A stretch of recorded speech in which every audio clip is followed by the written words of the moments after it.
Assalamualaikum warahmatullahi wabarakatuh. Bismillahirrahmanirrahim. Alhamdulillahi nahmaduhu wa nasta'inuhu wa nastaghfiruh wa nu'minu bihi wa natawakkalu alayhi wa na'udzu billahi min shururi anfusina wa min sayyiati a'malina. May yahdihillahu fala mudilla lahu wa may yudlil fala hadiya lahu. Ashhadu an la ilaha illallah wahdahu la syarika lah wa ashhadu anna Muhammadan abduhu wa rasuluh imamil muttaqin wa qaidi du'atil mujahidin wa ala alihi wa sahbihi wa tabi'ina bi ihsanin ila yaumiddin. Amma ba'd. Allahumma ahyina bi iman wa amisna bil iman wa adkhilna al jannata mal iman. Allahumma zaina bi ilmi, Allahumma habib ilayna al-iman wa zinu fi qulubina wa karih ilayna al-kufra wal fusuqa wal isyan waj'alna minar rasyidin. Sallallahu ala sayyidina Muhammad wa ala alihi wa sahbihi wa sallam walhamdulillahi rabbil alamin.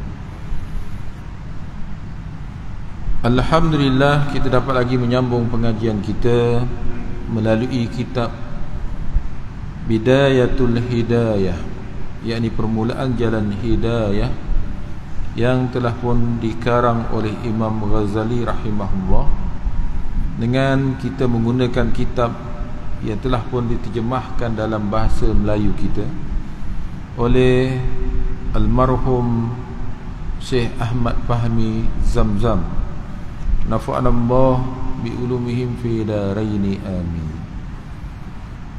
Baik, menyambung kepada adab-adab mandi ke surat 40, dan kita berhenti pada 2 bulan yang lalu pada muka surat 41. Dan perkara yang wajib dalam wudu, dan perkara yang wajib dalam wudu ialah yang pertama, niat. Jadi sebelum tu disebut di sini, dan perkara-perkara yang wajib dalam mandi. Dan perkara-perkara yang wajib dalam mandi ini ialah yang pertama, niat. Maknanya bila air sampai saja kepada anggota kita, maka kita pun terus berniat dengan kita niat mandi hadas. Saja aku mengangkat hadas besar kerana Allah Ta'ala, saja aku mandi wajib kerana Allah Ta'ala, ataupun yang seumpamanya yang menjelaskan niat kita untuk mandi hadas. Jadi menjadi rukun, bila air sampai saja ke anggota badan, maka kita pun berniat untuk mengangkat hadas besar. Yang kedua, menghilangkan najis dari badan jika ada najis, kita hilangkan dahulu. Yang ketiga, meratakan air ke seluruh anggota badan. Jadi kita, air akan diratakan ke seluruh badan. Maksudnya air mengenai ke seluruh badan. Maknanya daripada rambut, muka, tangan, bawah dagu, kemaluan kita, di celahnya, tempat yang berlipat, anggota yang berlipat, ke semua sampailah jari kaki kita. Maksudnya air itu merata ke seluruh badan, dan dia menjadikan perkara itu wajib. Jadi wajib untuk kita lakukan ataupun menjadi rukun. Dan perkara yang wajib dalam wudu ialah pertama, niat. Kedua, membasuh muka sekali. Dan niat itu ketika air sampai ke muka. Ketika wudu, air sampai ke muka. Ini berbeza dengan mandi wajib tadi, ketika sampai ke anggota, di mana-mana anggota. Tetapi jika wudu, dia kena air sampai ke muka, barulah kita berniat mengangkat hadas kecil ataupun istibahatu solah, ataupun untuk membolehkan kita sembahyang, atau niat kerana kita mengambil wuduk. Yang kedua, membasuh muka sekali. Yang kita bicarakan yang terdahulu, 3 kali itu merupakan sunat, maka yang rukunnya ke muka sekali. Yang ketiga, membasuh kedua tangan kedua siku juga sekali, daripada ujung sampai ke siku. Ni rukun yang kita pelajari dahulu, lebihkan itu adalah sunat. 3 kali sunat. Menjilat ataupun menggosok-gosok di celah-celah jari, itu juga sunat. Yang keempat, menyapu sebahagian daripada kepala sekali. Sapu kepala sekali. Kalau kita menyapu keseluruhannya, ini sunat. Sebanyak 3 kali sunat. Yang ini kita bicara tentang rukun. Yang kelima, membasuh kedua kaki sampai ke buku lali sekali, kanan sekali, kiri sekali. Ini rukun yang kita pelajari dahulu. Sunat kita lebihkan. Sunat 3 kali. Sunat jari kita tu menggosok ataupun mencelahkan di jari jemari kaki kita. Dan yang keenam, tertib, iaitu daripada awal ikut susunannya sehinggalah ke akhir. Dan yang lain daripada itu hukumnya adalah sunat muakkad, iaitu yang sangat dituntut dan kelebihannya sangat banyak, seperti mana yang saya sebut tadi, yang sudah kita pelajari pada bulan-bulan yang lalu. 3 kali, melebihkan basuhan kesemuanya itu dimulakan dengan membaca basmalah sebelum kita mengambil wuduk, juga sunat dan mempunyai kelebihan yang sangat banyak. Pahalanya sangat besar, dan orang yang tidak mengambil berat dengan yang sunat ini adalah rugi, bahkan boleh membawa yang wajib kepada bahaya, kerana perkara-perkara yang sunat merupakan penampung kepada kekurangan yang ada pada yang wajib. Jadi tak tentu kita melakukan perkara yang rukun itu kita mencukupi apa yang ada. Sebab tu kita lebihkan dengan perkara-perkara yang sunat. Bahkan disebut di sini, kalau kita tidak mengambil berat tentang yang sunat, dia boleh membawa kepada yang bahaya. Membawa kepada bahaya ni bukan sekadar kita takut terkurang pada yang wajib, sedangkan yang sunat itu menampung kepada yang wajib, tetapi juga kepada badan tubuh kita. Di mana sebelum ini saya ada beritahu tentang kelebihan orang yang memasuki air ke dalam hidung dan menghembuskannya. Ya, itu adalah perkara yang sunat di mazhab Syafi'i kita.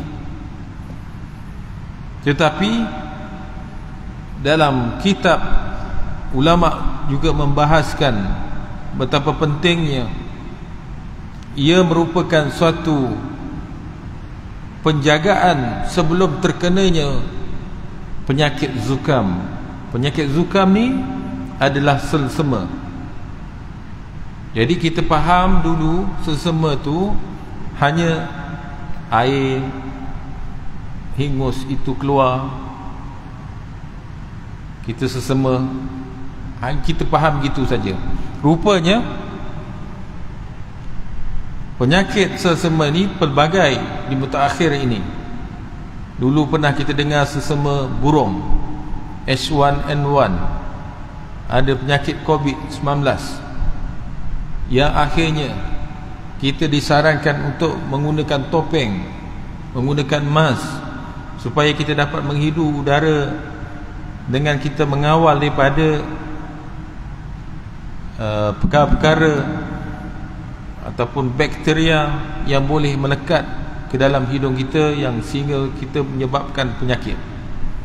Tetapi pengambilan wuduk dengan kita menyucikan hidung itu lebih awal lagi disuruh supaya untuk menjaga kebersihan, untuk menjaga supaya kita punya bulu-bulu hidung yang memerangkap habuk, yang memerangkap kuman-kuman dibersihkan.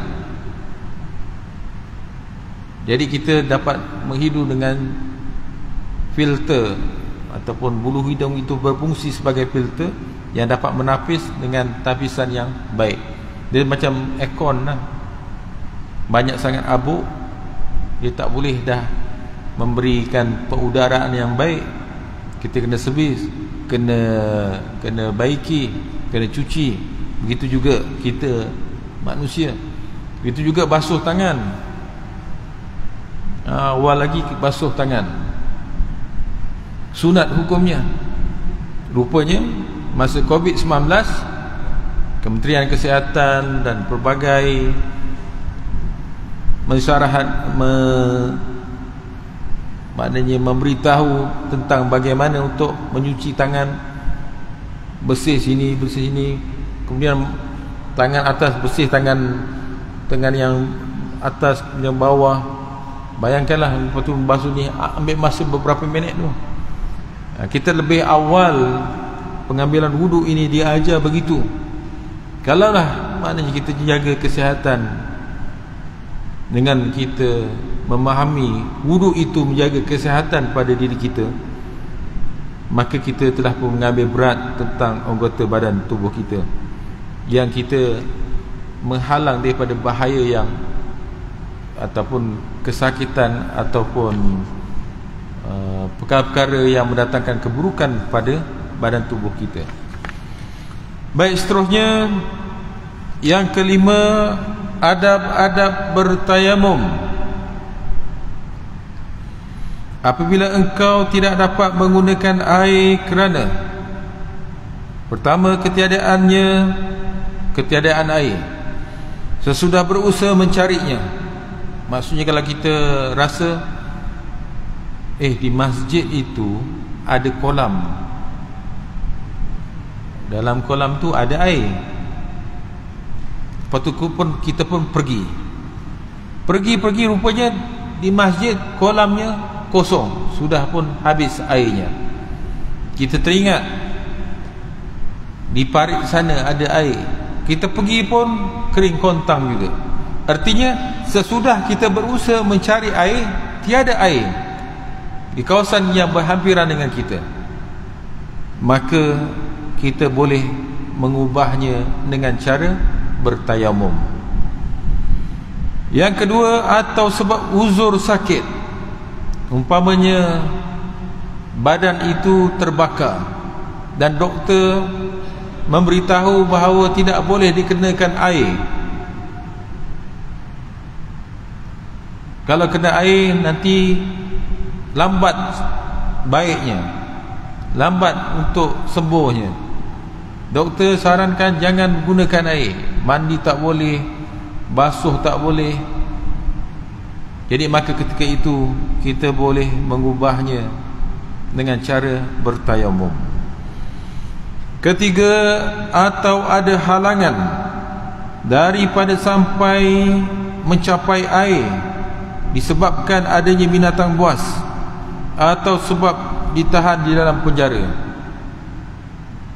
Kita tak boleh nak ambil air. Kita tahu di depan rumah kita tu ada sungai dan kita nampak ada air yang mengalir, tapi ada buaya, ada harimau, ada binatang buas di situ yang menyebabkan kita tak boleh nak pergi ke situ. Maka ada halangan, ada darurat di situ, bolehlah berubah kepada penggunaan tayamum. Atau dalam penjara tak ada air, air yang ada sedikit sangat, maka bolehlah kita berubah kepada tayamum. Yang keempat, atau kerana air itu sedikit yang hanya menyukupi untuk menghilangkan dahagamu atau dahaga kawanmu. Air itu cukup untuk boleh kita minum sahaja. Umpamanya satu botol ni saja yang ada untuk kita, kawan kita, anak-anak kita, keluarga kita umpamanya.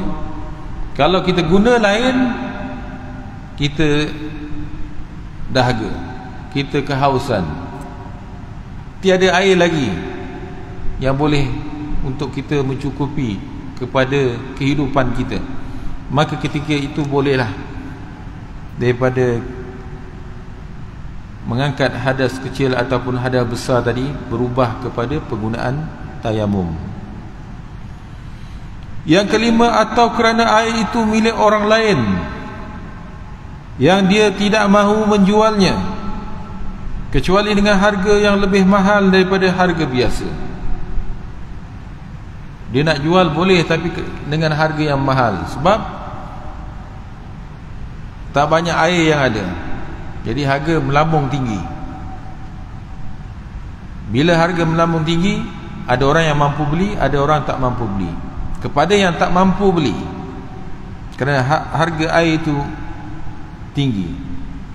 Kalau ada air pun yang ada bukan milik kita, orang lain punya, untuk berbuat kebaikan, kita tak boleh mengambil dengan cara yang jahat. Membuat jahat pun tak boleh dengan cara yang jahat. Bayangkan, artinya tak boleh mencuri, merompak, sebab hak orang lain, orang tu tak izinkan, maka darurat ketika itu, maka bolehlah kita menggunakan tayamum. Bayangkan dalam keadaan yang ada di Palestin, di Gaza, dibedil, dibom, disekat. Gaza ni di dalam peta Palestin itu suatu yang kecil, dia tak besar mana. Tetapi memperoleh air dikawal oleh Israel, elektrik dikawal oleh Israel. Bahkan kalau bantuan ubatan ke, makanan ke dan sebagainya, ramai saja NGO yang sudah pun bersusun dengan truk-truk mereka, dengan kontena-kontena mereka untuk memasuki bumi Gaza melalui pintu Rafah. Rafah ni maksudnya sempadan daripada Mesir ke Palestin. Tapi mereka telah dikawal oleh Israel. Maksudnya bila dibuka seluas-luasnya, menjadi ancaman kepada negara Mesir. Mesir dia buka sedikit saja, bolehlah satu masa 20 kontena umpamanya masuk, lepas tu dia stop. Lama masa, lepas tu mungkin nanti dia buka balik. Maksudnya apa? Maksudnya bekalan untuk kemanusiaan yang berada di Gaza itu sangat-sangat terhad. Sekarang kita dimaklumkan tidak ada air, tidak ada elektrik. Jadi dalam keadaan kegentiran ketika itu, dalam keadaan darurat, wajib sembahyang ini dalam keadaan setiap waktu. Maksudnya waktu-waktu, 5 waktu sehari semalam itu wajib ditunaikan. Dalam waktu perang pun kena menunaikannya dengan cara solat khauf. Artinya tidak boleh ditinggalkan sembahyang itu kalaulah dalam keadaan tidak mempunyai wudu, dalam keadaan hadas yang besar, maka dibolehkan dengan menggunakan tayamum. Yang keenam, atau kerana ada luka dan sakit di badanmu yang engkau bimbang atas mudarat dirimu apabila engkau menggunakan air.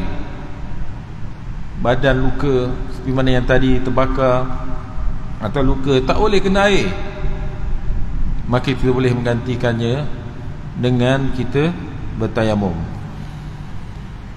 Maka dalam keadaan-keadaan ini hendaklah engkau menunggu sehingga masuk waktu sembahyang fardu. Kemudian carilah tanah yang baik dan berdebu dan tidak bercampur dengan benda yang lain. Maksudnya penggunaan kita untuk tayamum, pertama mesti tanah. Dia bukan tanah yang keras. Kalau kita letak di tanah yang keras, dia tidak meninggalkan kesan kepada tapak tangan kita. Bagaimana kita nak memungkinkan untuk mengguna bahan tersebut. Dengan sebab itu tanah tu mesti tanah yang berdebu, yang dia boleh melekat. Kalau tak ada juga, tanah tu mestilah gemburkan ataupun dihancurkan supaya dapat debunya. Tanah itu suci dan lembut. Dia bukan yang keras ataupun dia bernajis. Itu tidak boleh. Maka dia naklah bersih, suci dan lembut. Maka engkau pukulkan kedua tapak tangan ke atas tanah tadi sambil merapatkan jari-jarimu dan berniat olehmu akad istibahatus solah, yakni membolehkan sembahyang, niat untuk membolehkan sembahyang. Saya aku mengangkat hadas kecil kerana Allah Ta'ala pun boleh juga. Saja aku mengangkat hadas besar kerana Allah Ta'ala. Maksudnya penggunaan tayamum itu kita niat, maksudnya ada nawaitu kita, ataupun yang ditulis oleh ulama istibahatus solah, untuk membolehkan sembahyang. Sebab sembahyang itu menjadi fardu yang mesti ditunaikan pada waktunya. Jadi kita kena bertayamum, yang pada ketika itu kita tidak boleh menggunakan air. Maka niat yang ini lebih menjelaskannya, lebih kita boleh pakai. Maksudnya membuat sesuatu yang membolehkan sembahyang fardu. Istibahatus solah. Lalu engkau sapukan kedua tanganmu tadi ke mukamu sekali, dan janganlah engkau bersusah-susah untuk memastikan debu itu sampai ke tempat tumbuh rambut, sama ada tebal atau tipis. Kemudian tanggalkanlah cincinmu jika ada. Baik, ini kita yang permulaan. Tangan kita begini, kita rapat begini. Kemudian ini debu tanah.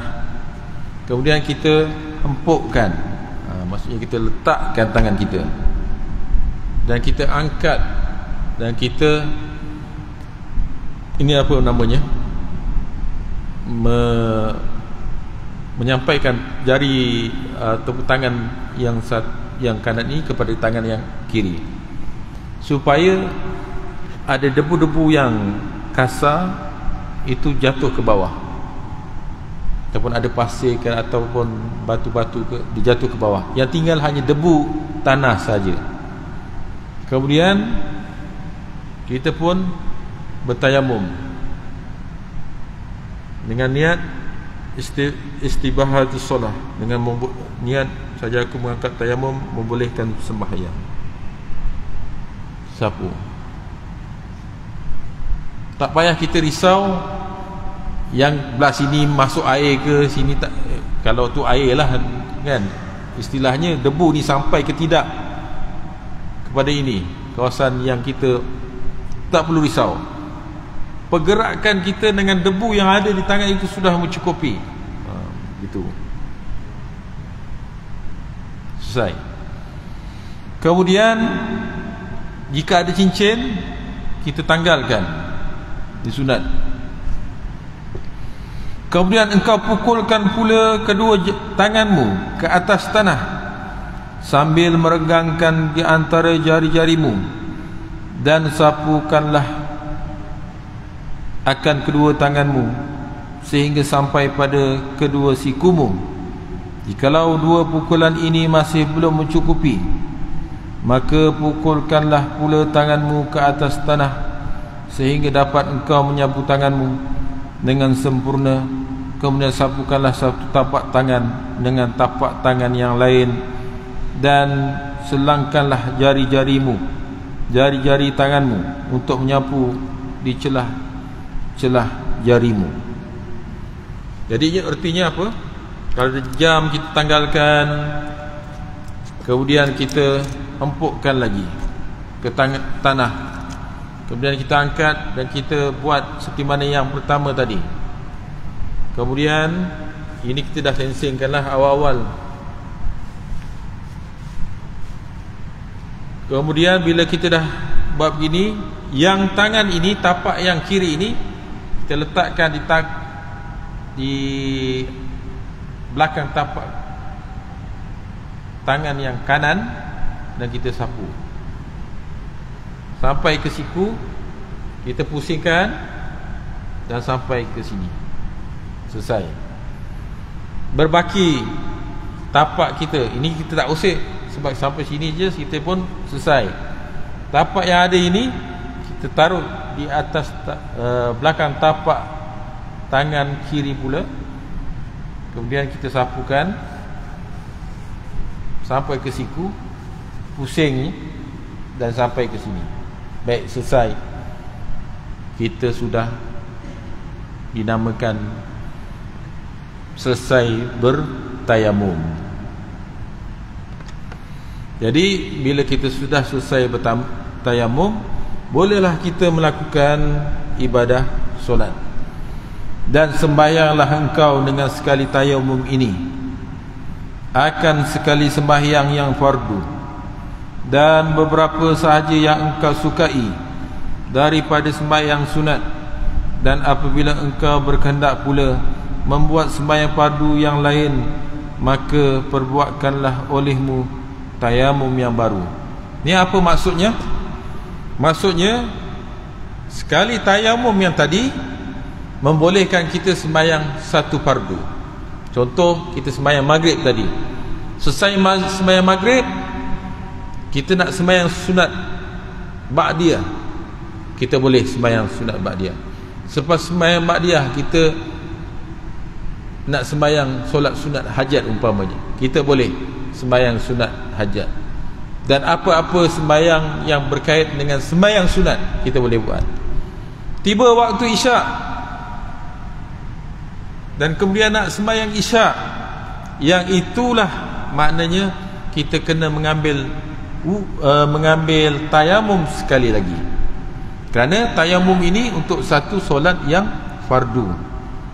Tapi kalau nak baca Quran, nak sembahyang sunat, itu banyak kali sembahyang sunat pun tiada masalah. Berbanding dengan wuduk yang menggunakan air.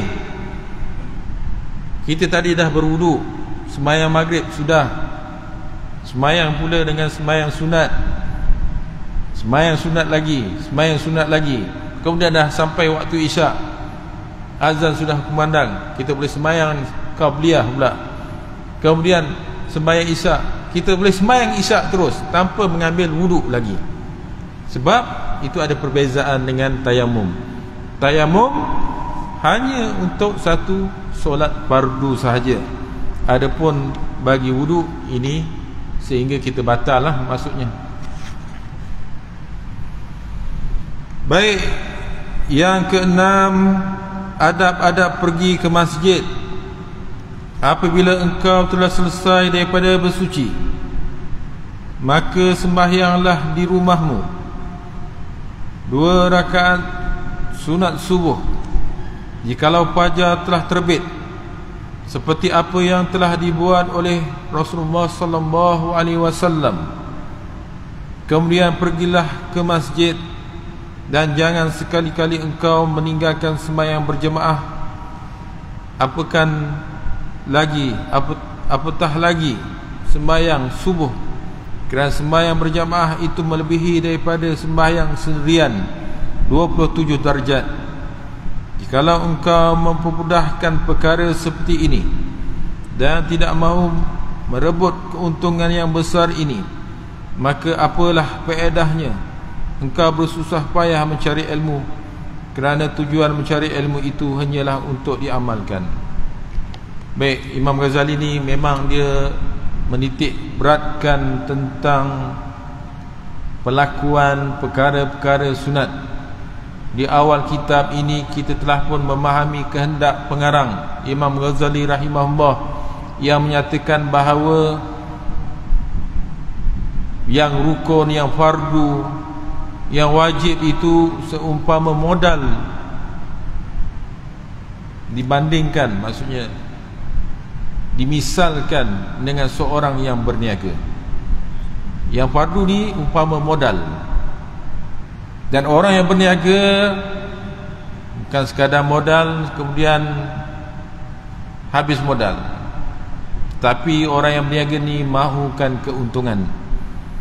Jadi Imam Ghazali sebut bahawa perkara-perkara yang sunat itu merupakan keuntungan.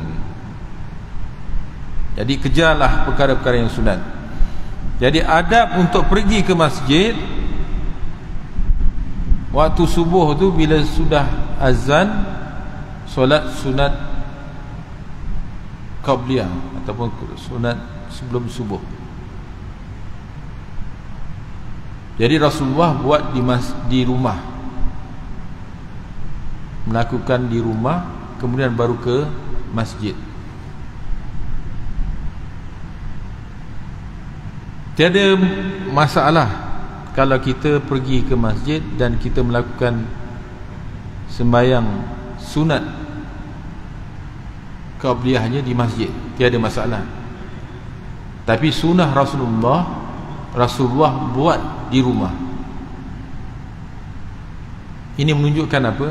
Menunjukkan Rasulullah lebih awal lagi bangun, kerana telah pun melakukan sembahyang tahajud dan beberapa solat sebelum azannya subuh. Bila sudah azan subuh, ada solat sunat fajar, sunat sebelum subuh, itu dilakukan di rumah. Rumah baginda dengan masjid tak jauh. Walaupun tidak jauh, tapi ia merupakan sunat untuk kita lakukan juga di rumah. Maksudnya apa? Maksudnya kita lakukanlah sembahyang sunat di rumah, kemudian selesai bergegas pula pergi ke masjid untuk sembahyang berjemaah. Sembahyang seorang diri dalam riwayat hadis menyebut dapat satu. Sembahyang berjemaah diangkat oleh Allah SWT 27 derajat. Maksudnya besarnya pahala bagi orang yang melakukan ibadah solat berjemaah. Jadi apa yang kita dapat daripada adab untuk pergi ke masjid ni? Untuk sembahyang subuh dilakukan sunat sebelum subuh itu di rumah, kemudian kita pergi ke masjid. Tapi tidaklah menafikan kalau kita pergi ke masjid, kemudian azan di masjid, kita tunggu, kemudian kita pun solat sunat qabliyah sebelum subuh itu di masjid. Tidak jadi masalah. Cuma oleh kerana Rasulullah buat sebegitu, dia merupakan sunnah. Menghidupkan sunnah inilah yang mahal harganya. Maksud mahal ni maksudnya inilah yang merupakan ada kepayahan untuk kita amalkan. Tapi kalau kita dapat amalkan, dia dianggap ittiba' Rasul. Kita ikut Rasul. Bila ikut Rasul, Rasul akan cinta kepada kita. Bila cinta kepada kita, maka bukan Allah saja kasih kepada kita, Tapi di akhirat nanti Rasulullah sallallahu alaihi wasallam akan memberikan syafaat kepada kita semua, kepada umat Nabi Muhammad sallallahu alaihi wasallam. Dia adalah maknanya bila di akhirat itu terpancar, Rasulullah kenal umatnya. Ada Rasulullah kenal dengan jinjangnya leher, kerana suatu di dunia dia melaungkan azan. Maknanya tugasnya selalu melaungkan azan lehernya. Kalau orang yang melebihkan mengambil wuduk tadi, bukan siku pada tangan, dia lebihkan, jadi bercahaya anggotanya. Jadi Rasulullah kenal. Begitu juga dengan hal-hal yang melakukan sunnah Rasulullah sallallahu alaihi wasallam, ada dia punya kelebihan yang sangat besar. Jadi kalau kita dapat melakukannya, ia merupakan adab. Kalau ini disebut adab lah. Apabila engkau berjalan ke masjid, maka berjalanlah dalam keadaan yang tenang, tak boleh bergopoh gafah. Maksudnya tak boleh tergegas-gegas. Macam biasa, santai sajalah. Hidupkan motor atau hidupkan kereta, tak perlu bergegas mana kunci, mana nak bergegas-gegas. Bersegera dia lain, bergegas-gegas ni maksud gopoh kapah ni jangan. Dan tenteram, dan jangan terburu-buru. Dan hendaklah engkau sambil membaca Allahumma bihaqqis sa'ilin, Allahumma bihaqqis sa'ilina alaik, wa bihaqqir raghibina ilaik, wa bihaqqi mamshaya haza ilaik, fa inni lam akhruj asyarra wala batara wala riya wala sum'ah, bal kharajtu ittiqa'a sakhatika wa ibtigha'a mardatik, fas'aluka an tumkizani minan nar wa an taghfir li zunubi, fa innahu la yaghfiru zunuba illa anta. Ya Allah, aku memohon kepadamu dengan berkat hamba-hambamu yang selalu meminta kepadamu, dan dengan berkat hamba-hambamu yang selalu mengharapkan kurniamu, dan dengan berkat perjalananku ini, sesungguhnya aku tidak pergi ke masjid kerana bongkak atau sombong, dan bukan kerana riak atau sum'ah, tetapi aku pergi adalah semata-mata hendak menjauhi kemungkaranmu dan hendak menuntut keredaanmu. Maka aku memohon kepadamu supaya engkau lepaskan aku daripada siksaan api neraka, dan engkau ampunkanlah segala dosa-dosaku. Sesungguhnya tidak ada yang mengampuni segala dosa kecuali hanya engkau. Jadi itu doa supaya kita berjalan ni bukan kerana sombong.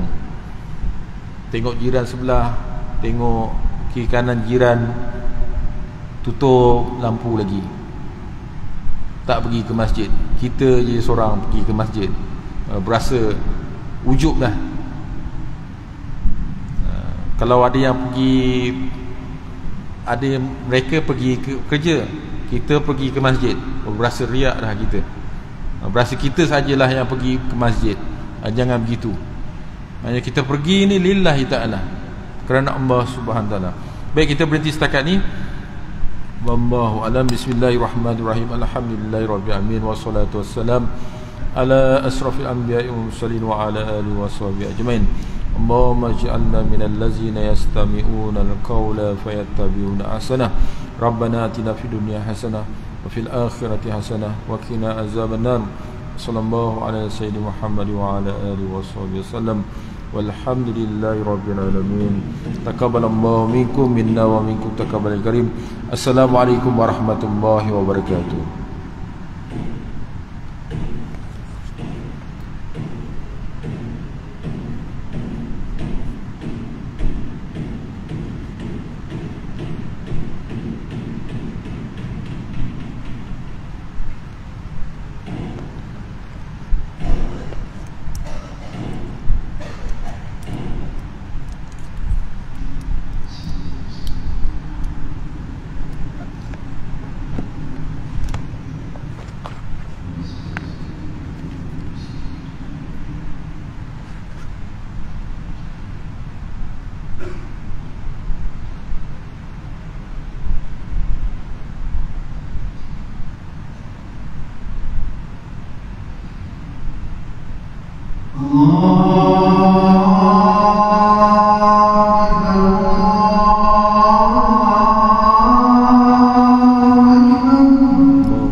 على